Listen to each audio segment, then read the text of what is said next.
Students, आज हम लोग क्लास 12th की इंग्लिश लिटरेचर की फ्लैमिंगो बुक का फर्स्ट चैप्टर रीड करेंगे, जिसका टाइटल है द लास्ट लेसन, जिसके राइटर अल्फोंस डोडे हैं। इस स्टोरी का टाइटल द लास्ट लेसन है क्योंकि इस स्टोरी में एक टीचर एम हैमल, जो एक स्कूल टीचर हैं, उनके टीचिंग करियर का ये लास्ट लेसन है, या ये कहें कि उनका लास्ट फ्रेंच लेसन। इस स्टोरी के थीम को देख लेते। ये चैप्टर पेट्रियाटिज्म, देशभक्ति, फ्रीडम ऑफ लैंग्वेज, भाषा की स्वतंत्रता and love for one's mother tongue, मातृभाषा के प्रति प्रेम के बारे में बताता है। फ्रांस के डिस्ट्रिक्ट्स एल्जास और लॉरेन के लोगों को प्रसिया ने उनकी मदर टंग सीखने के फ्रीडम को प्रिवेंट कर दिया था, यानी उस पर रोक लगा दी थी। यानी लोगों से ये राइट ले लिया गया था कि वो अपनी मदर टंग फ्रेंच सीख सकें। इस कहानी के दो प्रोटैगोनिस्ट हैं, इट मीन्स लीडिंग कैरेक्टर हैं। First leading character M Hamel and second Franz. Franz जो है इस स्टोरी का नरेटर भी है। अगर मेन कैरेक्टर देखा जाए तो फ्रांस ही है। एम हैमल और फ्रांस ये दोनों अल्जास के सिटीज़न हैं। एम हैमल स्कूल में फ्रेंच के टीचर हैं और फ्रांस उनका एक स्टूडेंट है। फ्रांस जो फ्रेंच लैंग्वेज सीखने में कभी इंटरेस्ट नहीं लेता था और इसने कभी फ्रेंच को सीरियसली लर्न नहीं किया था। जब फ्रांस से ये राइट प्रसिया ने ले लिया कि वो अपनी मदर टंग फ्रेंच सीख सके, तो उसे मदर टंग की इम्पोर्टेंस का पता चलता है कि मदर टंग को लर्न करना कितना इम्पॉर्टेंट है। ये चैप्टर शिक्षा के महत्व, इम्पॉर्टेंस ऑफ एजुकेशन और अपनी लैंग्वेज के लिए रिस्पेक्ट पर जोर देता है। इसमें जो माइनर कैरेक्टर्स हैं उसमें ओल्ड हाउज़र हैं, ब्लैक स्मिथ हैं जिनका नाम वॉक्टर है, एंड कुछ प्रसियन सोल्जर्स की बात की गई है इस स्टोरी में। आइए चलिए इस स्टोरी को रीड करते हैं। द लास्ट लेसन, इसके राइटर जैसा कि मैं बता चुका हूँ अल्फोंस डोडे हैं। About the author, Alphonse Daudet Alphonse Daudet एक फ्रेंच नॉवलिस्ट और शॉर्ट स्टोरी राइटर थे। The last lesson Franco Prussia war के दिनों पर आधारित, जिसमें फ्रांस को प्रसिया ने बिस्मार्क के लीडरशिप में, या ये कहें कि उस समय प्रसिया का लीडर बिस्मार्क था, तो बिस्मार्क के लीडरशिप में प्रसिया ने फ्रांस को डिफीट किया था, इट मीन्स हराया था। प्रसिया में उस टाइम आज का जर्मनी, पोलैंड और ऑस्ट्रिया के कुछ हिस्से शामिल थे। इस कहानी में फ्रांसीसी डिस्ट्रिक्ट अल्जास और लॉरेन प्रसिया के हाथों में चले गए, मतलब प्रसिया ने कैप्चर कर लिया। इस वॉर के स्कूल की लाइफ पर क्या इफ़ेक्ट पड़ा या क्या प्रभाव पड़ा, ये जानने के लिए स्टोरी को रीड करते हैं। ओके, अब स्टोरी स्टार्ट करते हैं। अब यहाँ पे फ्रांस स्टोरी को बता रहा है हम लोगों को कि मैं उस सुबह बहुत देर से स्कूल के लिए निकला और मैं एम हैमल के डांट से बहुत डरा था, इट मीन्स बहुत डर रहा था उस समय, खासकर इसलिए क्योंकि एम हैमल ने कहा था कि वो स्टूडेंट से पार्टिसिपल पर क्वेश्चन करेंगे। इट मीन्स स्कूल में उनको होमवर्क मिला होगा पार्टिसिपल, और नेक्स्ट डे उस पर क्वेश्चन एम हैमल करेंगे। और मुझे पार्टिसिपल के बारे में फर्स्ट वर्ड भी नहीं पता था। एक पल के लिए मैंने सोचा कि भाग जाऊं, क्लास अटेंड ना करूं और बाहर दिन बिताऊं, क्योंकि आज का दिन काफ़ी गर्म और काफ़ी ब्राइट था। जंगल के किनारे बर्ड्स चहचहा रहे थे, चिरपिंग कर रहे थे, और सॉमिल, सामने एक वुड कटिंग का सॉमिल था जहाँ पे लकड़ियाँ काटी जाती, आरा घर, उसके पीछे फील्ड में खुले मैदान में प्रसिया के सोल्जर्स, इट में प्रसियन सोल्जर्स ड्रिलिंग एक्सरसाइज कर रहे थे। ये सब देखने में पार्टिसिपल्स के रूल से कहीं अधिक टेम्पटिंग, इट मीन्स काफ़ी अट्रैक्ट कर रहा था, काफ़ी अट्रैक्टिव लग रहा था। बट मुझे विरोध करने की ताकत थी और मैं जल्दी से स्कूल चला गया। विरोध करने की ताकत इसमें, इट मीन्स जो अपना डिज़ायर था उसको उन्होंने कंट्रोल किया कि वो क्लास ना अटेंड करके बल्कि वो अटेंड करे क्लास को। जब मैं स्कूल जाते हुए टाउन हॉल से गुजरा तो बुलेटिन बोर्ड के सामने भीड़ थी। पिछले 2 वर्ष से हमारी सारी बुरी खबरें बुलेटिन बोर्ड से आ रही थी, जैसे हारी हुई लड़ाइयाँ, ड्राफ्ट, कमांडिंग ऑफिसर के ऑर्डर्स, और मैंने बिना रुके मन में सोचा अब क्या मामला हो सकता है, क्या न्यूज़ हो सकती है बुलेटिन बोर्ड पे।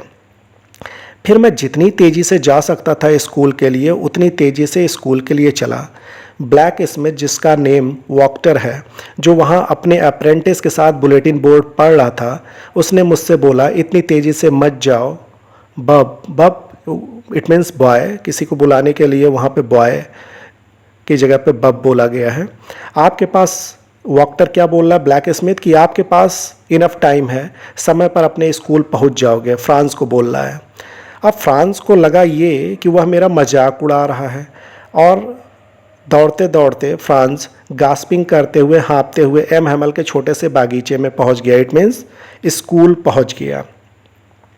आमतौर पर जब स्कूल शुरू होता था तो स्कूल में बड़ी हलचल होती थी जिसे सड़क पर सुना जा सकता था। हलचल में क्या क्या होता था, डेस्क का खुलना और बंद होना, लेसन को कोरस एक साथ दोहराए जाना, बहुत ज़ोर से बेहतर ढंग से चैप्टर को समझने के लिए हम स्टूडेंट्स अपने ईयर्स पर हाथ रख लेते थे। मतलब इतना शोरगुल होता था कि ईयर्स को ढकना पड़ता था। और टीचर अपना ग्रेट रूलर छड़ी मेज पर रैपिंग, इट मीन्स टीचर जैसे अपनी छड़ी लेके मेज में उसे पटकते रहते थे, स्ट्राइक करते रहते थे। लेकिन आज स्कूल बहुत शांत था। मैंने सोचा था कि स्कूल के शोरगुल का सहारा लेकर मैं सभी की नज़रों से बचकर मैं अपने डेस्क पर पहुंच जाऊंगा, मतलब अपने सीट पे पहुंच जाऊंगा। लेकिन इंडीड सचमुच उस दिन सब कुछ रविवार की सुबह की तरह शांत था। स्कूल में कोई शोरगुल नहीं था। शोरगुल देखिए, शोरगुल रविवार संडे का दिन होता है तो उस दिन ना स्कूल चलता है ना ऑफिस चलता है, कोई ऐसी चीज़ें होती नहीं, तो शांत रहता है। तो उसी के बारे में बोला गया है कि संडे की सुबह की तरह शांत था। विंडो के थ्रू मैंने अपने क्लासमेट्स को देखा जो पहले से अपनी जगह पर बैठे थे और एम हैमल अपने हैंड में टेरिबल आयरन रूलर अपनी छड़ी के साथ ऊपर और नीचे इधर उधर क्लास में चल रहे थे। मुझे सबके सामने डोर ओपन करके अंदर जाना पड़ा। आप इमेजिन कर सकते हैं, उसी के लिए देखिए, आप इमेजिन कर सकते हैं कि मैं कितना शर्मा गया था और कितना फियर्ड, इट मीन्स कितना फ्राइटेंड हो गया था मैं। लेकिन कुछ ना हुआ। एम हैमल ने मुझे देखा और बहुत काइंडली पोलाइटली उन्होंने बोला, जल्दी से अपने जगह पर जाओ लिटिल फ्रांस, हम लोग आपके बिना ही क्लास स्टार्ट कर रहे थे। मैं बेंच के पास जंप करके गया और अपनी सीट पर बैठ गया। अभी मैं अपने डर पर थोड़ा काबू ही पाया था कि मैंने देखा हमारे टीचर ने अपना beautiful, it means M Hamel ने ब्यूटीफुल ग्रीन कोट और अपनी फ्रिल्ड शर्ट, झालरदार शर्ट जैसा कि पिक्चर में आप देख सकते हैं, और लिटिल ब्लैक सिल्क कैप जो पूरी तरीके से एम्ब्रॉयडर्ड कढ़ाई की हुई थी एम हैमल ने पहन रखी थी, जिसे एम हैमल इंस्पेक्शन व प्राइज डे के दिनों के अलावा कभी भी नहीं पहनते थे। इट मीन्स वो ड्रेस उनका स्पेशल ड्रेस था एम हैमल का। बिसाइड्स इसके अलावा पूरा स्कूल बहुत स्ट्रेंज एंड सॉलेम, इट मीन्स काफ़ी अजीब और सीरियस, सॉलेम यहाँ पे क्या है, सीरियस लग रहा था। लेकिन जिस चीज़ ने मुझे सबसे ज़्यादा सरप्राइज़ किया वह यह देखकर था कि क्लास में पीछे की बेंच जो हमेशा खाली रहती थी, गांव के लोग हमारी, इट मीन्स स्टूडेंट्स की तरह चुपचाप बैठे हुए थे। मतलब जो स्टूडेंट्स नहीं थे फिर भी क्लास अटेंड कर रहे थे। ओल्ड हाउसर अपनी 3 कोनों वाली टोपी के साथ बैठा था, साथ में फॉर्मर मेयर, फॉर्मर पोस्टमास्टर और इसके अलावा कई लोग बैठे थे। हर कोई सैड लग रहा था। हाउसर एक old primer, it means elementary book होती है लैंग्वेज की, तो एक प्राइमर लेके बैठा हुआ था जिसके पेजेस किनारे से थम्ड यानी डैमेज हो गए थे। कोई पुरानी बुक मोड़ते मोड़ते, पन्नों को पलटते पलटते पेजेस को वो किनारे किनारे से क्या हो जाता, थम्ड हो जाता, डैमेज हो जाता। तो वैसे प्राइमर भी था और उसने ओल्ड प्राइमर बुक को अपने घुटनों पर, इट मीन्स पैर पे खोल रखा था, घुटनों पे रख रखा था और अब उनके पेजेस पे उसने अपना ग्रेट स्पेक्टिकल्स, अपने चश्मे को उतार के रख रखा था। जब मैं इन सब के बारे में सोच रहा था, एम हैमल अपनी कुर्सी पर बैठे और उसे सीरियस और जेंटल टोन, जिस टोन में उन्होंने मुझसे बैठने को कहा था, कहा, मेरे बच्चों, यह लास्ट लेसन है जो मैं तुम्हें पढ़ाऊंगा, टीच करूंगा। अब बच्चे तो सारे चौंक गए। बात क्या थी? उन्होंने बोला कि बर्लिन से अल्जास और लरीन के स्कूलों में सिर्फ जर्मन लैंग्वेज पढ़ाने का ऑर्डर आया है। Berlin, it means you know Germany. New teacher कल बर्लिन से आ जाएंगे। ये आपका लास्ट फ्रेंच लेसन है। मैं चाहता हूँ कि आप लोग क्लास में बहुत ही अटेंटिव, सीरियस रहें। इट मीन्स आज की क्लास आप सीरियसली लें। अब ये सुनते ही फ्रांस तो चौंक गया। ये वर्ड सुनते ही, ये वर्ड्स फ्रांस बोलता है कि ये वर्ड्स मेरे लिए thunder clap, it means unexpected थे। उसके बाद फ्रांस ये सोचता है कि ओ द रैचेस का इट मीन्स होता है जो बेकार लोग होते हैं, दुष्ट लोग, बैड पीपल, उनको बोला जाता है। तो ये किसको बोल रहा है? प्रशियन सोल्जर्स या प्रशिया का जो न्यूज़ था उसको बोल रहा है। ये वही न्यूज़ है जो टाउन हॉल के बुलेटिन बोर्ड पर लिखा हुआ था। अब फ्रांस सोचने लगा कि क्या मेरा लास्ट फ्रेंच लेसन है, क्योंकि अब वो जान रहा है कि कल से उसे फ्रेंच पढ़ने को नहीं मिलेगा। तो फ्रांस क्या सोच रहा है कि क्या ये मेरा लास्ट फ्रेंच लेसन है? अभी तो मैंने लिखना भी नहीं सीखा, मैं अभी कभी फ्रेंच नहीं सीख पाऊँगा, मुझे यहीं रुकना होगा। इट मीन्स अब फ्रेंच लर्निंग को स्टॉप करना होगा। ओ, मैं अपना लेसन सीखने के बजाय बर्ड्स एक्स को खोजने जाता था, सार रिवर पर स्लाइडिंग करने, इट मीन्स फिसलने जाता था। इन सब के लिए कितना अफसोस हो रहा था। मतलब उसे ये लग रहा था कि मैं पढ़ाई के जगह पे बर्ड के एक्स को खोजता था और सार रिवर में स्लाइडिंग करने जाता था। अब उसे इस बात का अफसोस हो रहा है क्योंकि उसे पढ़ने का मौका उसके पास नहीं है। मेरी किताबें जो कुछ समय पहले इतनी परेशान करने वाली लगती थी, ले जाने में इतनी भारी लगती थी, मेरा ग्रामर और मेरा हिस्ट्री ऑफ द सैंड्स, अब ये सारी बुक मेरे पुराने दोस्त हो गए थे। इट मीन्स क्योंकि अब ये सारे बुक को तो पढ़ने का ऑर्डर है नहीं, अब उसे जर्मन वो सब सीखेंगे, तो इसी के लिए बोल रहा है कि ये पुराने दोस्त हो गए। और क्योंकि पढ़ने में इंटरेस्ट नहीं था इसीलिए वो बोल रहा था कि भारी लगते थे। ओके, अब आगे बोल रहा है कि जिन्हें मैं छोड़ नहीं सकता था। वो ये क्यों ऐसा बोल रहा है? इट मीन्स ये अब इनको छोड़ना नहीं चाहता था। अब उसे अपने मदर टंग के two words, it means French के लिए उसके मन में प्यार आने लगा। ठीक है, और एम हैमल को भी, अब एम हैमल को तो स्टार्टिंग में तो वो तो लव नहीं करता था, बहुत रिस्पेक्ट नहीं करता था, लेकिन अब ज़्यादा रिस्पेक्ट करने लगा, ये सोच कर कि अब एम हैमल दूर जा रहे हैं, मैं उन्हें दोबारा कभी नहीं मिल पाऊँगा। मुझे उनके रूलर, छड़ी और वो कितने क्रैंकी चिड़चिड़े थे ये सब कुछ भूल गया, क्योंकि अब वो लविंगली सोच रहा है एम हैमल के बारे में। बेचारे एम हैमल सर, यह ड्रेस इस लास्ट लेसन के ऑनर के लिए या ये कहें रिस्पेक्ट के लिए उन्होंने फाइन संडे क्लॉथ पहना था। मतलब उनको लास्ट लेसन लेना था फ्रेंच का फ्रांस में, तो उसी के रिस्पेक्ट के लिए उन्होंने संडे क्लॉथ्स, वो फैंसी ड्रेस पहन रखा था। और मुझे अब समझ में आया कि गांव के बूढ़े लोग वहाँ रूम के पीछे क्यों बैठे थे। ऐसा इसलिए था क्योंकि उन्हें भी इस बात का दुख था कि वे इस अधिक स्कूल नहीं गए, ज़्यादा स्कूल नहीं गए, ज़्यादा ऊंची पढ़ाई नहीं की। गांव के लोग हमारे मास्टर एम हैमल को उनकी 40 इयर्स की फेथफुल सर्विस के लिए थैंक्स देने और अपने देश फ्रांस को रिस्पेक्ट देने के लिए आए थे, या ये उन गांव के लोगों का अपना रिस्पेक्ट दिखाने का उनका तरीका था, जो अब उनका नहीं रहा। अब इस लाइन को समझना होगा क्योंकि वहाँ पे एम हैमल 40 इयर्स से पढ़ा रहे थे और 40 साल उनको हो गया था, तो गांव के लोगों ने सोचा ये इनका लास्ट लेसन है, इनको हम थैंक्स बोल देते हैं। और फ्रांस को भी रिस्पेक्ट देना चाहते थे वो, क्योंकि वो वहीं की मदर टंग थी। ओके, इसलिए गांव के लोगों का ये रिस्पेक्ट दिखाने का तरीका था जो अब नहीं रहा। इट मीन्स अब उनका डिस्ट्रिक्ट नहीं रहा ना फ्रांस देश का। जब मैं यह सब सोच रहा था, मैंने अपना नाम सुना। लेसन सुनाने की बारी मेरी थी। पार्टिसिपल्स के उस भयानक ड्रेडफुल रूल, भयानक रूल, उसी को ड्रेडफुल डरावने रूल बोला गया है, को पूरी तरह से बहुत लाउड और क्लियर और बिना मिस्टेक किए हुए मैं रिसाइट करना चाहता था। और उसके लिए मैं क्या नहीं कर सकता था। इट मीन्स मतलब सब कुछ मैं करने को तैयार था कि मैं अच्छे से पार्टिसिपल्स के रूल को रिसाइट करूं। लेकिन जब मैं पार्टिसिपल को सुनाना, रिसाइट करना स्टार्ट किया तो पार्टिसिपल के फर्स्ट वर्ड्स में उलझ गया और अपनी डेस्क पकड़कर वहीं खड़ा रहा। मेरा दिल धड़क रहा था, ऊपर देखने की हिम्मत नहीं हो रही थी। मैंने एम हैमल को मुझसे ये कहते हुए सुना कि मैं तुम्हें नहीं डांटूंगा लिटिल फ्रांस। आपको काफ़ी बुरा लग रहा होगा क्योंकि आप पार्टिसिपल्स के रूल्स या फ्रेंच लैंग्वेज को नहीं सीख पा रहे हो। देखो, बात यह है कि हर दिन हम खुद से ये कहते हैं कि हमारे पास काफ़ी टाइम है, मैं इसे कल लर्न करूँगा, और अब देखो हम कहाँ पर पहुँच गए। अब तो हमारे पास टाइम भी नहीं है। वो बोलते हैं अल्जास के लोगों के साथ, इट मीन्स यहाँ के लोग, अल्जास के पीपल के साथ सबसे बड़ी प्रॉब्लम यही है कि वह सीखना कल पर टाल देते हैं। अब उन फेलोज़, मतलब प्रसियन सोल्जर्स, इन्वेडर्स को ये बोल रहे हैं कि उनको आपसे ये कहने का राइट्स होगा कि आप फ्रेंच मैन होने का दिखावा कर रहे हैं, क्योंकि आप अगर फ्रांस के पीपल हैं तो आपको फ्रेंच बोलनी आनी चाहिए, बट वहाँ पे लिखना आना चाहिए। लेकिन वहाँ पे जो लोग हैं उन्हें फ्रेंच आता ही नहीं, तो प्रसियंस तो बोल सकते हैं ना कि आप फ्रेंच मैन होने का दिखावा करते हैं।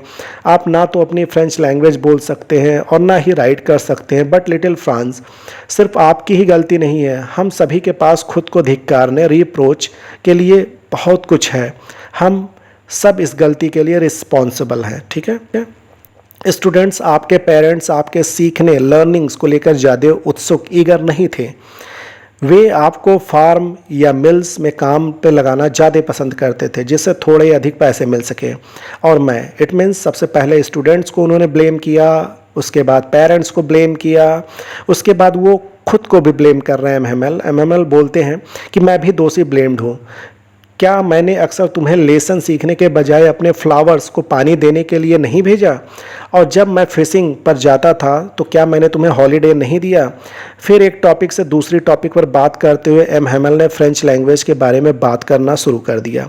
बोला कि ये दुनिया की मोस्ट ब्यूटीफुल लैंग्वेज, सबसे क्लियर है, सबसे लॉजिकल, हमें इसको प्रोटेक्ट करना चाहिए और इसे कभी नहीं भूलना चाहिए, क्योंकि अगर कोई इंस्लेव्ड मतलब किसी को स्लेव बनाया जाता है तो जब तक वो अपनी लैंग्वेज पर कमांड रखता है ऐसा लगता है मानो उसके पास अपनी जेल की चाबी, इट मीन्स की हो, क्योंकि जब तक वो अपने फीलिंग्स को अपने लैंग्वेज में एक्सप्रेस करता है तब तक वो आज़ाद ही माना जाता है।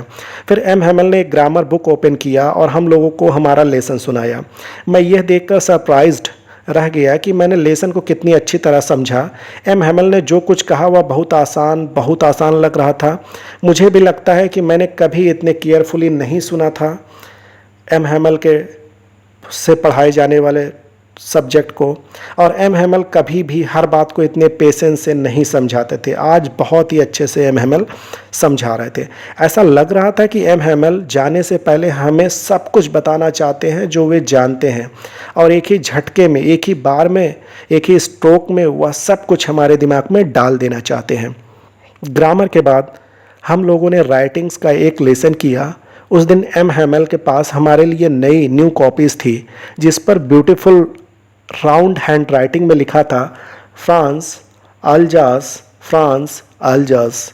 वो कॉपीज़ स्कूल के कमरे में हर जगह छोटे छोटे फ्लैग्स की तरह दिख रहे थे। इट मीन्स बिल्कुल फ्लैग्स की तरह वो कॉपीज़ दिख रहे थे जो हमारे डेस्क के टॉप पर लगी रॉड से लटके हुए थे। अब यहाँ पे फ्रेंच रीडर्स को इशारा करता है कि आप देख सकते हैं कि हर कोई स्टडी कर रहा है क्लास में, कि क्लास कितना शांत है। सिर्फ पेपर और पेन्स चलने की आवाज़ आ रही थी। एक बार कुछ बीटल्स, इट मीन्स भौरे उड़कर क्लास में आ गए, लेकिन किसी ने उस पर कोई ध्यान नहीं दिया। यहाँ तक कि सबसे छोटे बच्चे लोगों ने भी वे ध्यान नहीं दिया। वे बच्चे क्या कर रहे थे? वो फिश के हुक्स को ड्रॉ करने में बिजी थे, जैसे कि फिश हुक्स भी फ्रेंच लैंग्वेज हो। वो आज सीखने का मौका गंवाना नहीं चाहते थे। वो भी छत पर पिजन्स बहुत धीमी आवाज़ में गुटरगु कूट कर रहे थे, और मैंने मन में सोचा कि क्या जर्मन्स पिजन को जर्मन में सिंगिंग करवाएंगे क्या? यहाँ तक कि कबूतर, इवन बर्ड्स को भी जर्मन सिखाएंगे। उस दिन जब मैं राइटिंग करते हुए ऊपर देखा तो एम हेमल को अपनी कुर्सी पर मोशनलेस बैठे देखा। बिल्कुल एम हेमल डी एक्टिव थे उस दिन, डीएक्टिव देखा, और पहले एक चीज़ को फिर दूसरी चीज़ को देख रहे थे कि जैसे कि वो अपना माइंड में ये सारी चीज़ें फिक्स कर लेना चाहते कि क्लास में कौन कौन सी चीज़ें कहाँ कहाँ पे है। वो सारी तरफ देख रहे थे कि स्कूल के उस छोटे कमरे में सब कुछ कैसा दिखता है, फैंसी। इमेजिन कि 40 ईयर से एम हेमल वहीं एक ही प्लेस पर थे। खिड़की के बाहर उनका बगीचा और उसके सामने उनकी क्लास, बिल्कुल सेम 40 ईयर्स से, मतलब 40 सालों से उनके अगल बगल का यही सीन है। केवल डेस्क और बेंच काफ़ी स्मूथ हो गए थे क्योंकि वो काफ़ी दिनों से यूज़ हो रहे थे। गार्डन में वॉलनट ट्रीज़ के पेड़ बड़े हो गए थे, ऊंचे हो गए थे, और होप वाइन प्लांट जो एम हेमल ने खुद ही लगाया था, खुद ही प्लांट किया था, वो खिड़की से होते हुए रूप तक पहुँच गए थे। इट मीन ट्वाइंड होकर, मुड़ मुड़ कर जो पहुंच जाते हैं। इन चीज़ों को छोड़ने से एम हेमल का दिल कितना टूटा होगा। बेचारे ऊपर के कमरे में एम हेमल की सिस्टर को सामान पैक करते हुए सुना, क्योंकि नेक्स्ट डे देश छोड़ के जाना होगा उनको, और इसी के लिए वो सामान पैकिंग कर रही थी उनकी सिस्टर ऊपर के कमरे में। लेकिन उस दिन एम हेमल को हर लेसन को लास्ट तक सुनने का पेशेंस था, करेज था एम हेमल के पास। उन्होंने बड़े आराम से सुना सभी का लेसन। राइटिंग के बाद हम लोग हिस्ट्री का लेसन रीड किए, और फिर बच्चों ने बा, बी, बाय, बी, ओ, बू को लाउडली रीड कर रहे थे। क्लास के पीछे बैठे ओल्ड हाउजर ने अपना स्पेक्टिकल्स लगा रखा था और दोनों हाथों से प्राइमर बुक पकड़कर बच्चों के हाथ साथ वो भी रीड कर रहा था। आप देख सकते कि ओल्ड हाउजर रो भी रहा था। रीडिंग के टाइम ओल्ड हाउजर की आवाज़ इमोशन से काँप रही थी, और उसका रोना इतना फ़नी था कि हम सभी हंसना और रोना दोनों चाहते थे। कभी कभी कुछ लोग ऐसा रोते ही हैं कि उनके रोने को आप सुन के हंसने लगेंगे। फ्रांस बोला कि मुझे वह लास्ट लेसन आज भी कितनी अच्छी तरह याद है। अचानक चर्च की क्लॉक में 12 बज गए। फिर प्रेयर का टाइम आ गया। उसी टाइम हमारी विंडो के नीचे ड्रिल से लौट रहे, मतलब प्रैक्टिस से लौट रहे, प्रशियन सोल्जर्स की ट्रम्पेट्स ट्रम्पेट्स क्या होता है? एक म्यूजिकल इंस्ट्रूमेंट होता है। बजने की आवाज़ हमारे विंडो तक आने लगी। एम हैमल अपनी चेयर पर बहुत घबरा कर खड़े हो गए। मैंने उन्हें कभी इतना लंबा नहीं देखा। ये फ्रांस की आंखों में एम हैमल के लिए रिस्पेक्ट था, मतलब उनकी नज़र में आज वो काफ़ी लंबे, काफ़ी बड़े दिखाई दे रहे हैं फ्रांस की नज़रों में। अब उसके बाद मेरे फ्रेंड्स, एम हैमल ने कहा मेरे फ्रेंड्स, आए इट मीन्स वो बोल नहीं पा रहे थे, इतने इमोशनल हो गए थे। लेकिन कुछ सोचकर वो रुक गए और आगे नहीं बोल सके। फिर वह ब्लैक बोर्ड की ओर मुड़े, चौक का एक पीस उठाया और अपनी पूरी स्ट्रेंथ लगाकर जितना हो सके उतना बड़ा लिखा, वीव ला फ्रांस, फ्रांस अमर रहे। फिर एम हैमल रुक गए और अपना सिर वॉल के सहारे टिका दिया और बिना कुछ बोले एम हैमल अपने हाथ से हमें इशारा इंडिकेट किया, मतलब वो काफ़ी सैड होकर इशारा किया कि school is dismissed, you may go, school की छुट्टी कर दी गई है, आप जा सकते हैं।